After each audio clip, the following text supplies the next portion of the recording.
All right, welcome to Prayer of the Barren Womb.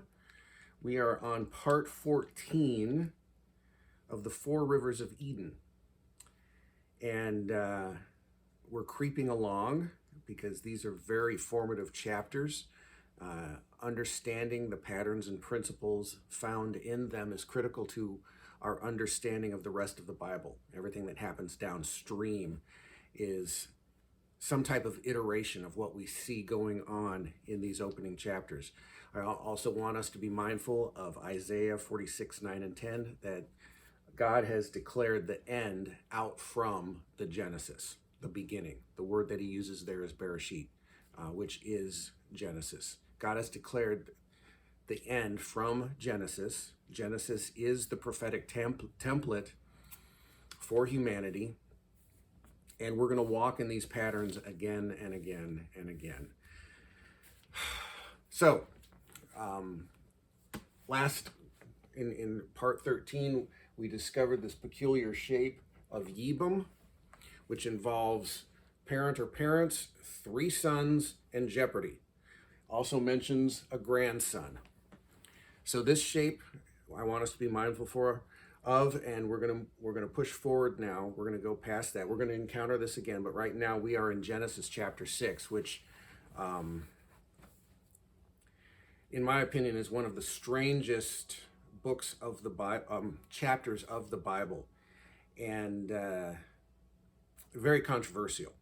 And people have spent entire careers trying to understand what took place in Genesis chapter 6. For example, here's a book called The Genesis 6 Conspiracy. I mean, look how thick that is. I mean, it's small printing. This could easily be two books.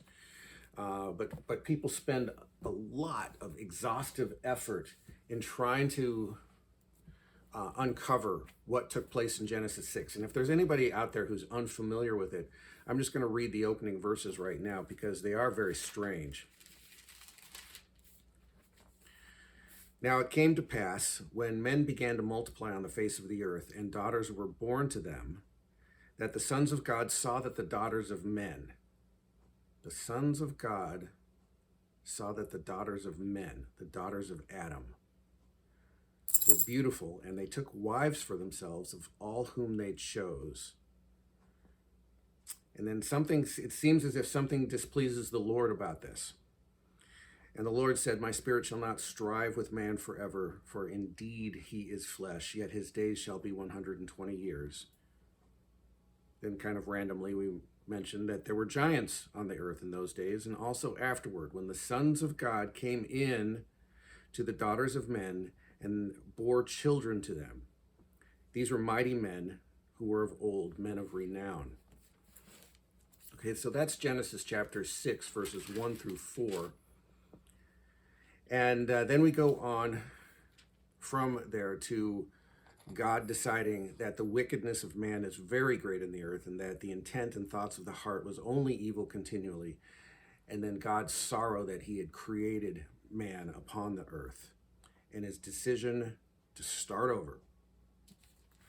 So what happened? What happened in Genesis 6 that grieved the Lord so terribly that he would judge the entire earth? He's going to wipe it out. He's going to have this terrible judgment event is going to take place.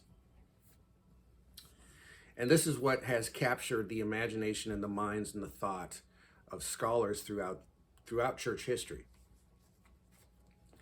Now, there's two basic ideas about Genesis 6.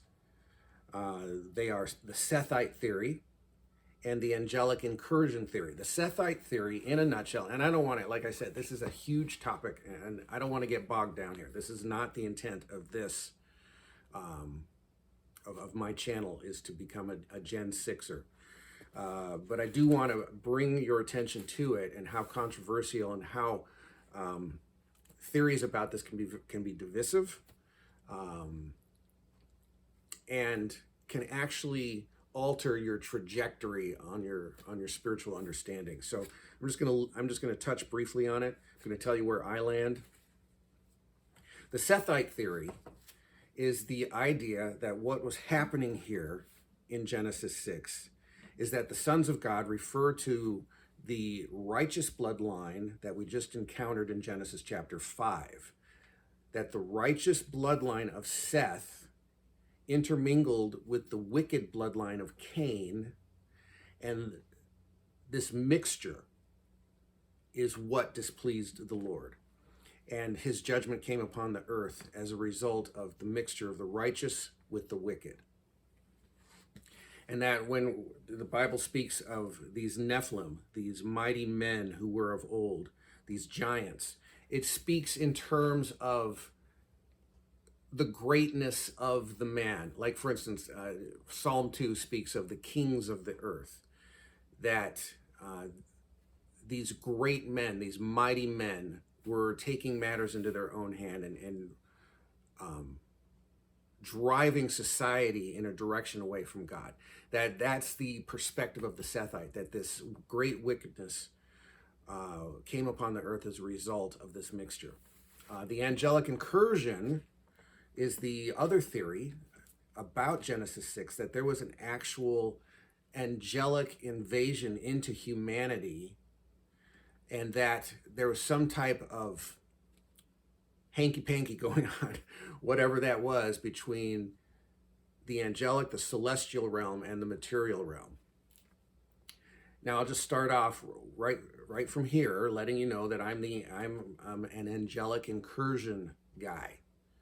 I believe that what we're reading about is mixture, not between humanity and humanity, because when has the marriage between a righteous person and a wicked person produced giants? Or that happens all the time everywhere. It's like, a believer will marry an unbeliever, and it's usually that's a degradation. It's not something that enhances or causes greatness.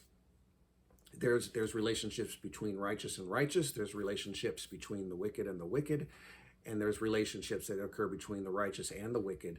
And we don't find that pattern repeating itself, that when the righteous and the wicked have children, that these offspring are Nephilim. Anyhow, I don't want to go off on this too much, but I just want to tell you that my opinion is that we have angelic incursion taking place here. And there's a couple reasons for that. One, just the surface of the surface reading of the texts seems to suggest that there was some sort of angelic / human interplay going on.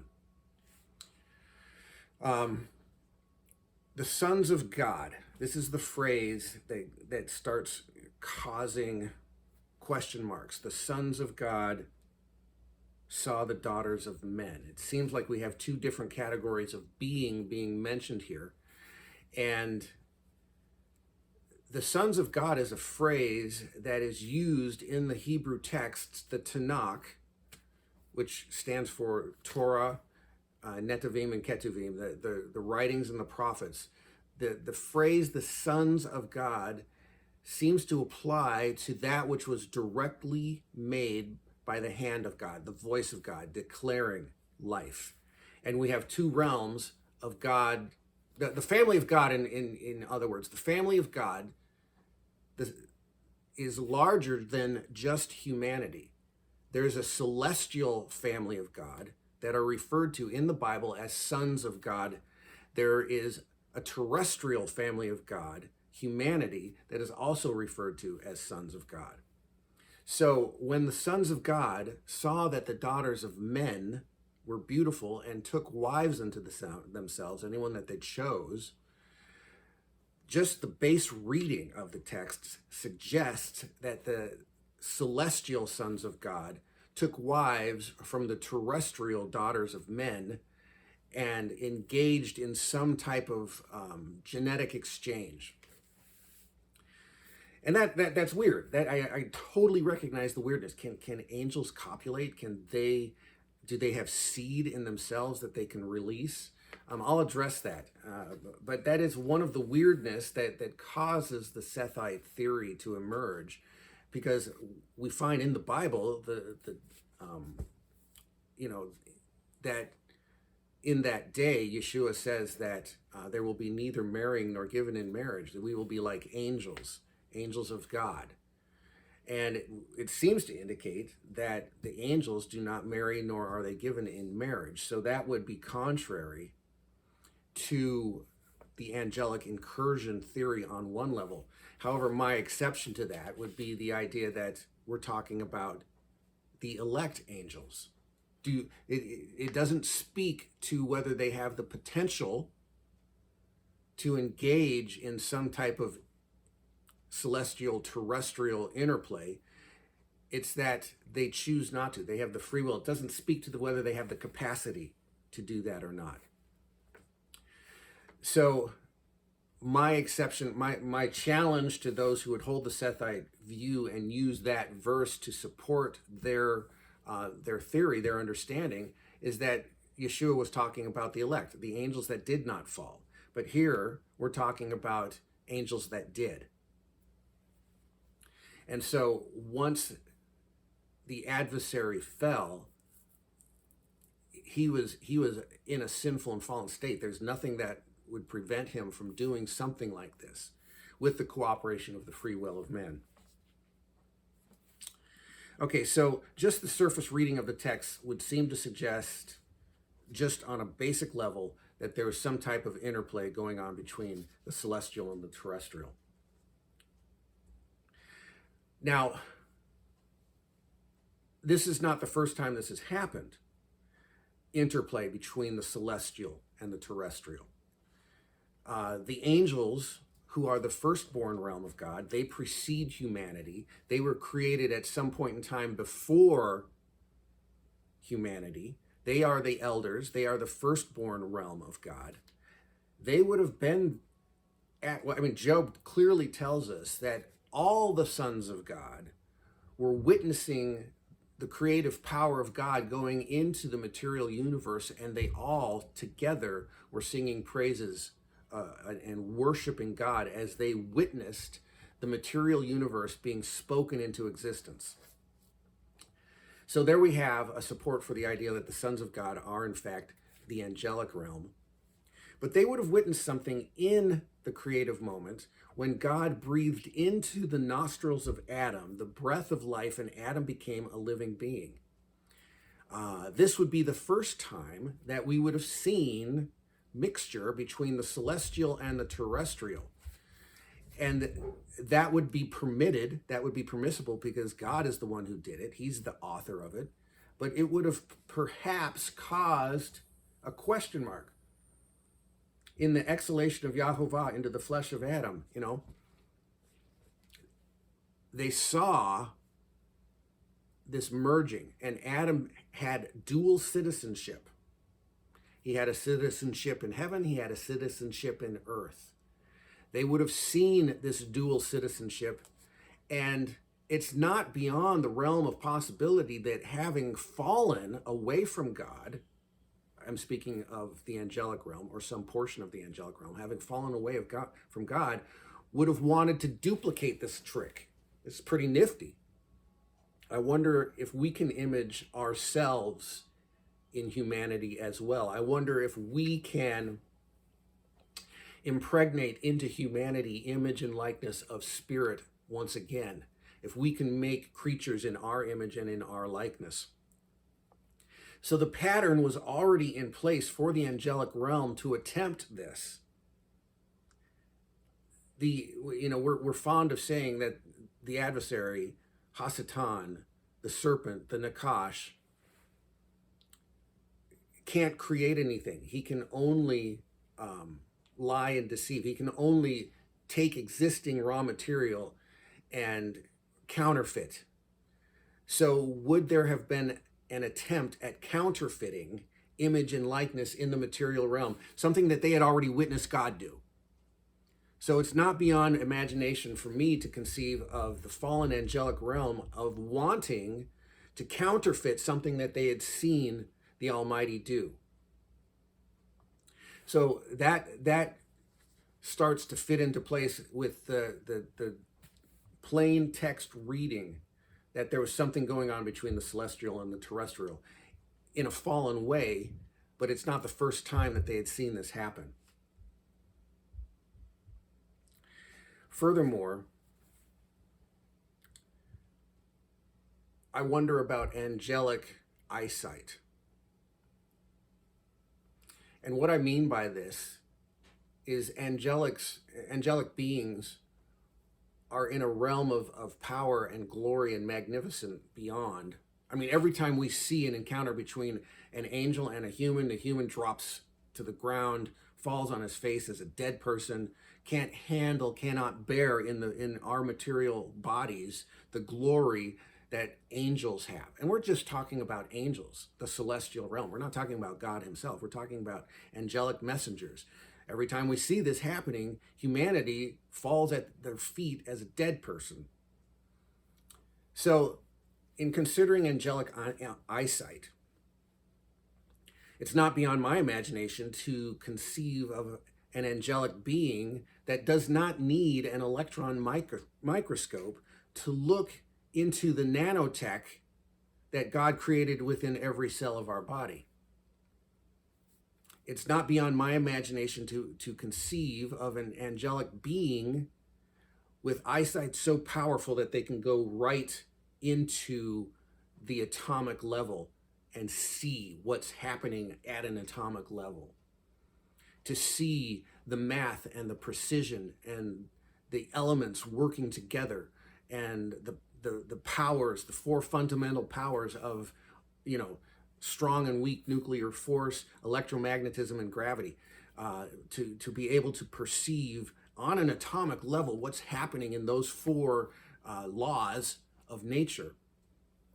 And I'm thinking that their understanding of what God created in the material realm would have surpassed us on a level that, we'll never understand. Furthermore, there's beings in the angelic realm that are described as having eyes covered with eyes, outward and inward. What if those inward eyes are like microscopes, more powerful than anything we've ever made, and those outward eyes are like telescopes, more powerful than anything we've ever made, able to observe the material realm from the mega to the micro?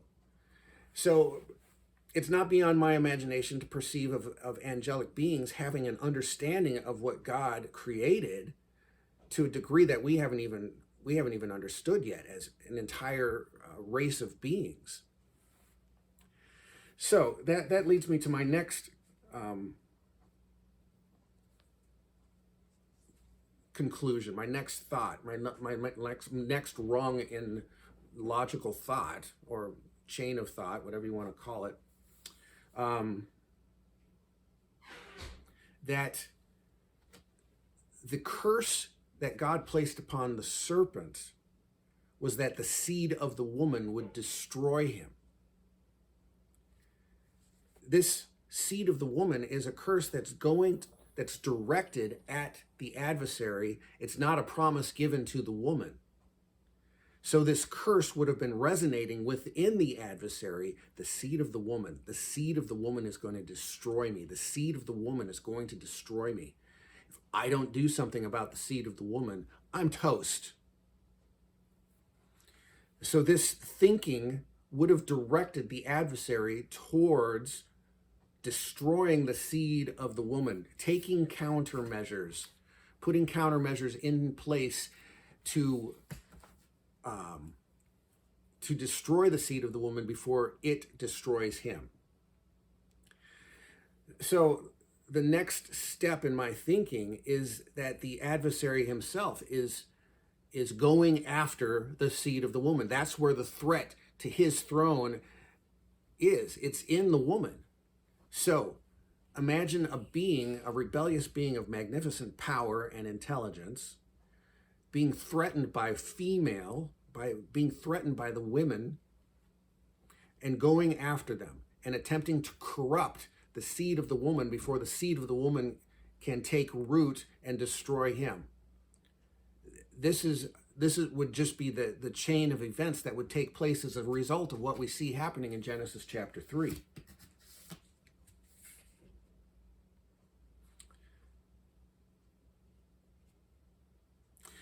Furthermore, can angels copulate and have intimate relations with women in the way that a man and a woman can?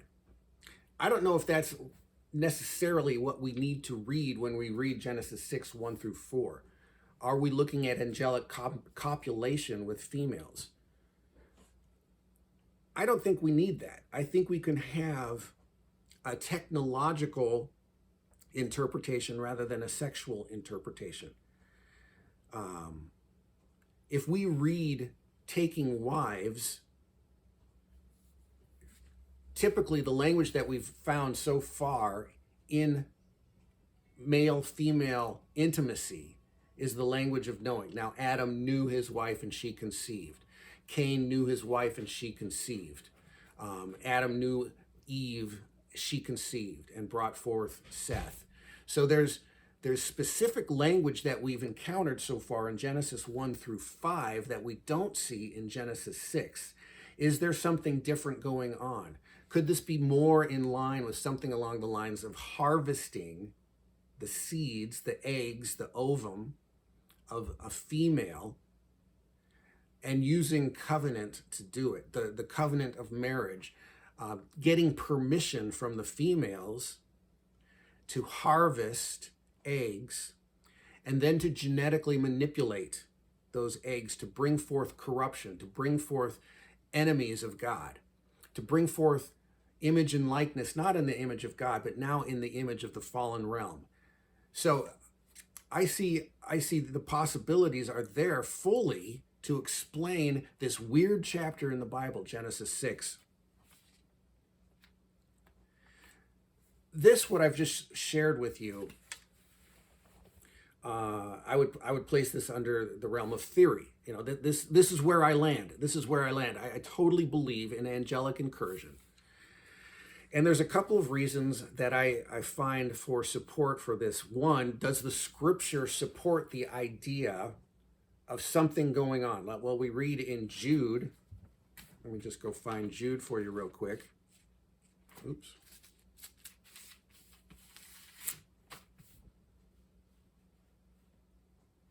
Okay. And I'll just begin in verse 5. Jude, it's one chapter, Jude 1, verse 5. I want you to remind you, though you once knew this, that the Lord, having saved the people out of the land of Egypt, afterward destroyed those who did not believe. And here's what I find. Jude is actually quoting from the book of Enoch. Okay, we'll get into this a little bit. And the angels who did not keep their proper domain, but left their own abode, he has reserved in everlasting chains under darkness for the judgment of the great day. And as Sodom and Gomorrah and the cities around them, having similar manner to these, having given themselves over to sexual immorality and gone after strange flesh, are set forth an example, suffering the vengeance of eternal fire. So Jude actually speaks to the destruction of these angels who did this to humanity, that God judged the earth and put the angels that actually perpetrated against humanity, he put them in chains of darkness. They are awaiting their judgment on the day of judgment. They will be judged for what they have done. So yes, there is scriptural support. We find more scriptural support I should have thought of this. It's occurring to me right now. But you find when it's in Exodus, when the children of Israel actually enter the land, they find there the sons of Anakim. There's several different categories of Anakim. There's a list. There's 5 or 6 different names for these giants. There were giants in the land. The spies brought back a bad report of the land because there were giants in it. We go further downstream and we find David fighting a Goliath, a giant. We find Moses battling Og, a giant. His bed was 15 feet long and some 7 or 8 feet wide. It was huge. So we find evidence in the Bible for these mixture half-breed beings even after the flood. So, yes, there's scriptural support. An additional element of why I've landed on this side of the theory has to do with the Hebrew roots movement. And let me just say right now that there are Hebrew roots, really respected, good teachers that I listen to who don't agree with me, okay? But one of the things that I find inconsistent about those in the Hebrew roots movement who take a Sethite view of Genesis chapter 6 is the fact that we're, as Hebrew roots believers, we're trying to recover Second Temple period, particularly Second Temple period mindset. And the first mention of the Sethite theory, and this comes from Corrupting the Image, Douglas Hamp, that the first mention of the Sethite theory doesn't happen until about 175 years after Yeshua. The Sethite theory was first mentioned by a guy named Josephus Africanus, and his writings were discovered, and there we find the first mention of the Sethite theory. Now, his theory never got any traction. His theory did not get traction until St. Augustine, because of Augustine's position, personality, and power, his intellect, ambition, whatever else. Augustine got a hold of the Sethite theory, and he promulgated that theory. And he had the power to make that the mainstream thought of Christianity. Augustine is to Genesis 6 what Scofield is to the pre-tribulational rapture position. Darby's the actual guy who put the pre-tribulational rapture position. He didn't get much traction. It was when Scofield got a hold of Darby's writings and put the pre-trib rapture position in his Scofield commentary that the pre-trib rapture got traction. Same thing's going on with Josephus Africanus and Augustine. Josephus Africanus conceived of the Sethite theory, didn't go anywhere until somebody with the power of Augustine got a hold of that theory and moved forward with it. So there's a slight parallel there in an idea being formed earlier and then gaining traction later. The Sethite theory would not have been a part of the Second Temple period understanding of Genesis 6. The understanding of Second Temple period Judaism would have been angelic incursion. They would have had no idea of the righteous bloodline of Seth intermingling with the wicked bloodline of Cain and creating giants. That's simply not there. It doesn't get there. So if we're going to recover Second Temple period mind and thinking, Gen 6 angelic incursion is a part of that thinking and understanding, and it's brought forward for us in the book of Jude. So there's that. And finally, there's something that I think is very interesting. It leads us to a different conclusion. If you have the Sethite theory versus angelic incursion theory, you will have a very different understanding of the warning that Yeshua gives to his disciples concerning the terminal generation. The warning that Yeshua... Slobber, come on, knock it off. Come on. Sorry. Okay. The Olivet Discourse. The Olivet Discourse is mentioned in 3 different areas of the Synoptic Gospels. It's Mark 13, Luke 21, and Matthew 24. These are iconic sections of the Bible because they involve Yeshua's warning to his disciples about the terminal generation. In each one of these, you get slightly different emphasis, but they're basically the same story where Yeshua is rebuking the scribes, the Pharisees in the temple. Yeshua and his disciples come together, they reconvene, and the disciples are marveling at the beauty of the temple. And Yeshua says, time out, guys. This isn't going anywhere. There's not going to be one stone of this temple that's left unturned. Not one stone is going to be stacked upon another. And, this is shocking, to the disciples, because the temple is the very center of their faith. This must be describing the end of the world. If the temple goes, it's the end of the world. Because the temple was the very heartbeat of the Jewish nation. So they're like, what are the signs of these times, and when will these things happen, and of the end of the age? I mean, they associated the destruction of the temple with the end of the age. And so we there get warnings from Yeshua to his disciples about what the terminal generation is going to look like. And one of the warnings that we find in Luke, the Luke account of the Olivet Discourse, is that Yeshua there mentions, as it was in the days of Lot, as it was in the days of Noah. Now, typically people just look at that and go, okay, the wickedness will be great. And yes, obviously, that is one of the warning features of the terminal generation. And they just kind of generalize great wickedness will be in the earth in the last days, in the terminal generation. And yes and amen, there will be great wickedness. But I think Yeshua is pointing out something very specific in each one of these two different warnings. Days of Lot wickedness, I believe, is going to have to do with public demonstrations of depraved sexual activity.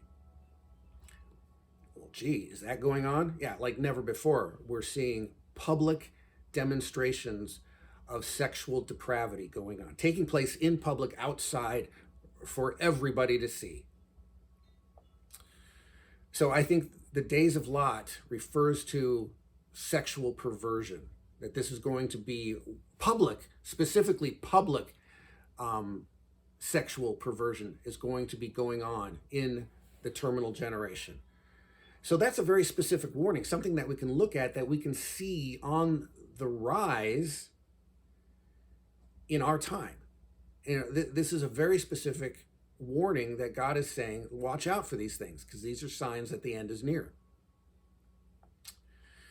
Now, if Noah is just another reiteration of the days of Lot, then the days of Noah doesn't really add anything to the warning, does it? Yes, there was wickedness. Wickedness was great in the earth. God had to wipe out the earth with a flood. But we don't really get any additional information in the distinction between days of Lot, days of Noah.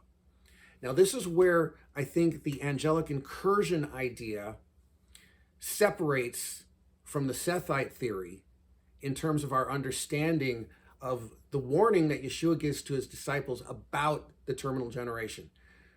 The Sethite theory would kind of put the two days of Lot, days of Noah together and kind of clump them together as great wickedness, sexual perversion being among them. But if the days of Noah has a unique marker associated with it, that unique marker would be found in the understanding of angelic incursion. I hope this is making sense.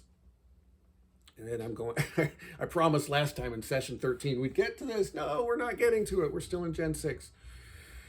Okay. If you embrace the angelic incursion theory of Genesis 6, then the warning of Yeshua to his disciples about the terminal generation as being like the days of Noah, there's something unique going on in Noah that's different than days of Lot. This is where I think the prophetic accuracy stands in incredible relief. The days of Noah are a warning to us of something to be watchful for. my understanding, because of the angelic incursion understanding that I have of Gen 6, the Days of Noah warning speaks to genetic manipulation. Okay, let that sink in for a minute. I mean, the church, the assembly, the called out assembly of believers have many times thought throughout the ages that we're in the last days. This has got to be the terminal generation. Look at the wickedness on the earth. Look at the horrors on the earth. Look at this, that, and the other thing. There's something unique that stands out about the days of Noah as opposed to the days of Lot that is an absolutely astonishing marker for us to pay attention to, and it's genetic manipulation. I believe that angelic incursion had to do not with copulation between an angelic realm and the terrestrial realm, but it had to do with genetic manipulation. That seeds were being harvested from the women with their permission. Those seeds were being modified through the use of angelic technology, and aberrant beings were being generated as a result of this manipulation. Now, I've always been an angelic incursion guy, even when I was being raised, as a young man in, the Baptist faith.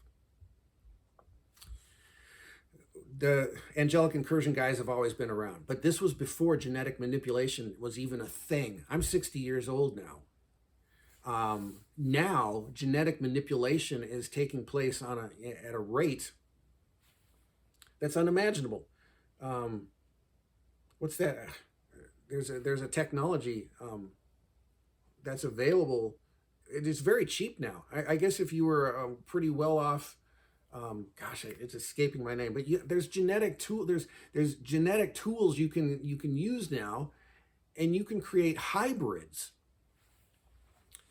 Of course, this is what's happening, at a governmental level all across the earth. We've got genetically modified foods. We've got genetic modified animals. We've got genetic tinkering going on at a level.